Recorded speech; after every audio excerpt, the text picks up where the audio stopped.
Assalamualaikum dear viewers, welcome to our platform future with Pakistan forces. जैसा कि आप लोगों को आइडिया होगा कि लास्ट वीडियोस में कमेंट सेक्शन में कुछ बच्चों ने कहा था कि सर अब हमें क्वेश्चंस की प्रिपरेशन करवाई जाए कि हमें फिज़िक्स, बायो, केमिस्ट्री और जीके के कौन कौन से क्वेश्चंस प्रिपेयर करने चाहिए। तो आज की इस वीडियो में मैं आप लोगों के साथ ह्यूमन बॉडी डिजीज़ और ह्यूमन बॉडी सिस्टम को डिस्कस करूँगा, जो आप लोगों को अपने AFNS इंटरव्यूज़ के लिए लाजमी तौर पर रेडी होने चाहिए।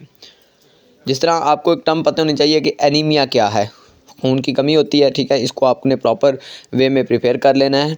इसी तरह आपके साथ इस वीडियो में डिटेल्स में सारी चीज़ें डिस्कस की जाएंगी जो आपको अपने AFNS इंटरव्यू में बायो के हवाले से प्रिपेयर होनी चाहिए। इन शॉर्ट ये बताऊं तो आपको जो है ना पता होनी चाहिए पार्ट 1 और पार्ट 2 की बायो की जो बेसिक टर्म्स हैं, स्पेशली ह्यूमन बॉडी के बारे में। प्लांट्स का उसमें इतना रोल नहीं है, ह्यूमन बॉडी के बारे में आपको मैक्सिमम चीज़ें पता होनी चाहिए। ह्यूमन जो सिस्टम्स हैं, जिस तरह रेस्पिरेटरी सिस्टम है, थैलेसीमिया क्या है, हीमोफीलिया क्या है, या ब्लड की डिसऑर्डर हैं, ठीक है। इस तरह आपको इंसान की बॉडी का जो रेस्पिरेटरी सिस्टम है, जो डाइजेस्टिव सिस्टम है, हमारी बॉडी का जो सेंसरी सिस्टम है, जो ग्लैंड्स का सिस्टम है, ठीक है, हमारी बॉडी का जो रिप्रोडक्टिव सिस्टम है, इन सारे सिस्टम्स के बारे में आपको पता होना चाहिए। इसके बेसिक कंपोनेंट्स क्या हैं, इनका वर्किंग मैकेनिज़्म क्या है, वर्किंग क्राइटेरिया क्या है, इनकी डिसऑर्डर्स क्या हैं, ये सारी चीज़ें आपको पता होनी चाहिए, ठीक है।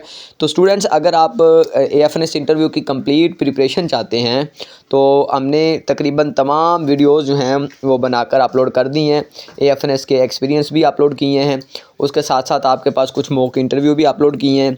उन सब के लिंक्स जो हैं वो डिस्क्रिप्शन में भी मौजूद हैं, या आप अगर प्ले लिस्ट में मेल फीमेल इंटरव्यूज़ में जाते हैं तो वहाँ पर आपको तमाम जो हैं वो वीडियोज़ मिल जाएंगी। उनसे आप AFNS की अथेंटिक और वेल मैनर वे में प्रिपरेशन कर सकते हैं, ठीक है।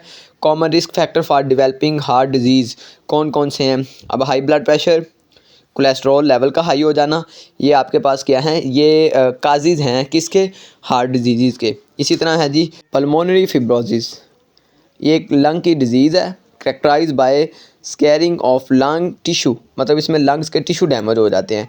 स्मोकिंग जो है वो लंग डिजीज़ के अंदर क्या रोल प्ले करती है, तो आपने देखा होगा जो लोग सिगरेट पीते हैं उनको लंग कैंसर होने के चांसेस 2 to 3% ज़्यादा होते हैं as compare to those person who are non smokers.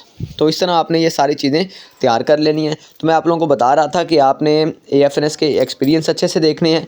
Interviews के जो 10 बेसिक क्वेश्चन हैं उन पे मैंने बार बार वीडियो बनाई हैं, उनमें हर एक पे सेपरेट भी वीडियो बनाई है। अगर आपने वो 10 क्वेश्चन ऐसे अच्छे से तैयार कर लिए तो आपके जीके के या ये जो बायो से रिलेटेड क्वेश्चन है, अगर आप इसमें कोई एक आध क्वेश्चन का आंसर नहीं भी आता तो आपका वो इतना ज़्यादा इफेक्ट नहीं करेगा, क्योंकि वहाँ पे आपकी सबसे ज़्यादा मेंटालिटी और आपका कॉन्फिडेंस लेवल चेक किया जाएगा, ठीक है। तो आपने अपना एक तो कॉन्फिडेंस बूस्ट करना है। वो कैसे बूस्ट करेंगे? जो 10 बेसिक क्वेश्चन है ना, कि आप क्यों ज्वाइन करना चाहते हैं, उसके बाद आपका बैकग्राउंड, आपका फैमिली बैकग्राउंड, आपकी हॉबीज़, उसके बाद आपकी मेरिट्स, डीमेरिट्स, ठीक है, ये सारी चीज़ें इन पे जो हमने वीडियोस बनाई हैं वो आपने लाजमी तौर पर देखनी है। वो सारी वीडियोस देखने के बाद आप इंशाल्लाह इस काबिल हो जाएंगे कि आप इंटरव्यू में जो इनिशिएटिव होगा उसमें आपका कॉन्फिडेंस लेवल जो है वो बहुत ही बूस्ट होगा, क्योंकि जब आपने पहले ही अपनी पर्सनैलिटी के अकॉर्डिंग इन तमाम क्वेश्चन का आंसर तैयार किया होगा तो उसको लगेगा कि कैंडिडेट जो है वो ये सीट डिज़र्व करता है, ठीक है। तो उसके बाद ये जो क्वेश्चन है ना, सब्जेक्ट के क्वेश्चन, ये उनको भी पता है कि बच्चा अभी FSC करके आया है, तो FSC लेवल के ही क्वेश्चन होंगे आपसे बायो से रिलेटेड और जीके से रिलेटेड।